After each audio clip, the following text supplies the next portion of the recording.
نحمده ونصلي على رسوله الكريم أما بعد.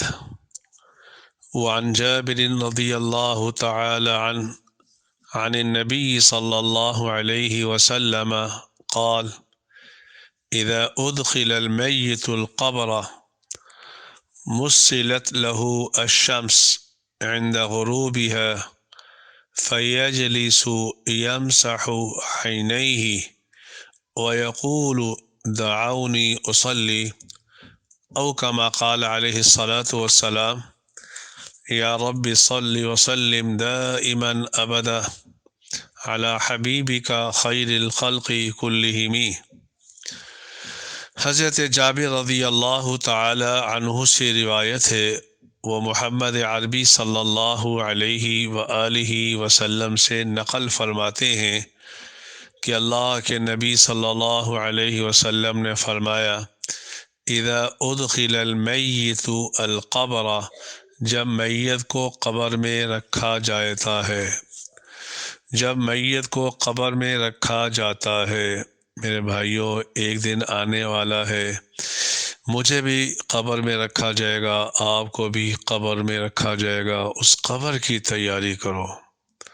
تو رسول اکرم صلی اللہ علیہ وآلہ وسلم نے فرمایا، جب میت کو قبر میں رکھا جاتا ہے، مسلت لہ الشمس عند غروبها، اس کے سامنے غروب آفتاب کا وقت پیش کیا جاتا ہے۔ اس کے سامنے قبر کے اندر جب اس کو لٹایا جاتا ہے تو جب فرشتے اس کے پاس آتے ہیں حساب و کتاب کے لیے، تو اس میت کے سامنے غروب آفتاب کا وقت پیش کیا جاتا ہے۔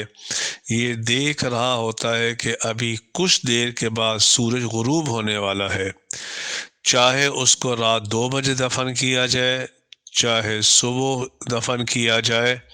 رسول اکرم صلی اللہ علیہ وآلہ وسلم نے ارشاد فرمایا، جب فرشتے اس کے پاس آتے ہیں تو اس کے سامنے غروب آفتاب والا وقت پیش کیا جاتا ہے۔ فیجلس، اب یہ آدمی بیٹھ جاتا ہے، یہ مرنے والا بیٹھ جاتا ہے۔ یمسح عینیہ، اپنی آنکھوں کو ملتا ہے۔ آپ نے دیکھا ہوگا جب آدمی سو کے اٹھتا ہے تو اپنی آنکھوں پہ اپنے ہاتھوں کو پھیرتا ہے، تو یہ بھی یمسح عینیہ، اپنی آنکھوں پر اپنے ہاتھوں کو پھیرے گا۔ ویقول، اور یہ فرشتوں سے کہے گا، ویقول، فرشتوں سے کہے گا، دعونی، فرشتوں مجھے چھوڑ دو، اصلی، میں نے ابھی عصر کی نماز پڑھنی ہے، پیچھے ہٹ جاؤ، حساب و کتاب مجھ سے بعد میں لینا، ابھی میری نماز کہیں قضا نہ ہو جائے، تو مجھے چھوڑ دو، حساب و کتاب کے بعد، حساب و کتاب مجھ سے بعد میں لینا، ابھی میں نے عصر کی نماز پڑھنی ہے۔ اب رہا یہ مسئلہ کہ میت کے سامنے غروب آفتاب کا وقت کیوں پیش کیا جاتا ہے، اس کی تخصیص کی وجہ کیا ہے۔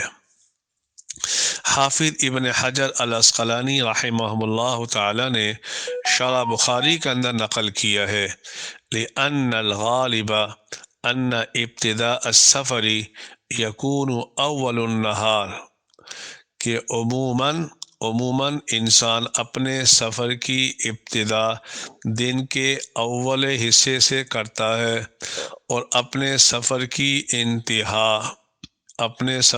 انتہا غروب کے وقت کرتا ہے کہ اب میں تھک چکا ہوں، اب اگلا سفر اگلے دن شروع کروں گا۔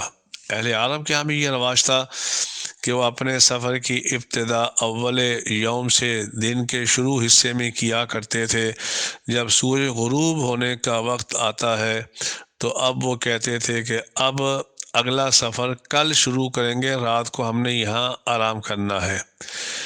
تو اس میں اشارہ ہے کہ انسان، ایک سفر تو نے بھی شروع کیا تھا، آج تیرا سفر ختم ہو رہا ہے، غروب آفتاب کا وقت اس لیے پیش کیا جاتا ہے۔ دوسری وجہ حافظ ابن حجر نے لکھی ہے وَيُمْكِنُ أَن يُقَالَ، اس کی وجہ یہ ہے کہ عصر کا وقت کیوں پیش کیا جاتا ہے، اس میں تاکید ہے کہ صلاۃ عصر کا بڑا اہتمام کرنا، اسی لیے قرآن کہتا ہے حافظوا علی الصلوات والصلاۃ الوسطی، ساری نمازوں کا اہتمام کیا کرو، خصوصاً صلاۃ وسطی کا بڑا اہتمام کیا کرو۔ اس میں اشارہ ہے کہ نماز عصر کا اہتمام کیا کرو۔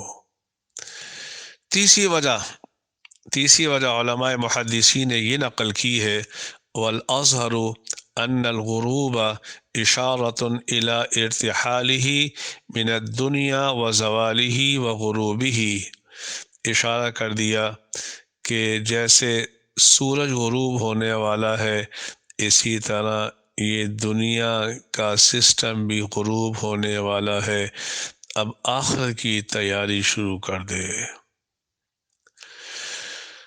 تو میرے دوستوں، بزرگوں، بھائیوں، یہ وہی آدمی کہے گا دعونی اصلی، فرشتوں مجھے چھوڑ دو، میں نے نماز پڑھنی ہے، جب دنیا میں یہ نمازی ہوگا، نماز کا عادی ہوگا، اگر خدا نخواستہ دنیا سے بغیر نماز پڑھے ہوئے چلا گیا تو پھر اس کی زبان سے یہ جملہ نہیں نکلے گا دعونی اصلی، فرشتوں مجھے چھوڑ دو، میں نے نماز پڑھنی ہے۔ اس لیے میرے بھائیوں، اگر آپ چاہتے ہیں کہ آپ کی قبر منور ہو جائے، حساب و کتاب میں آسانی ہو جائے، میرے بھائیوں نماز کا اہتمام کرو۔ اللہ مجھے بھی آپ کو بھی نمازوں کی اہتمام کی توفیق عطا فرمائے۔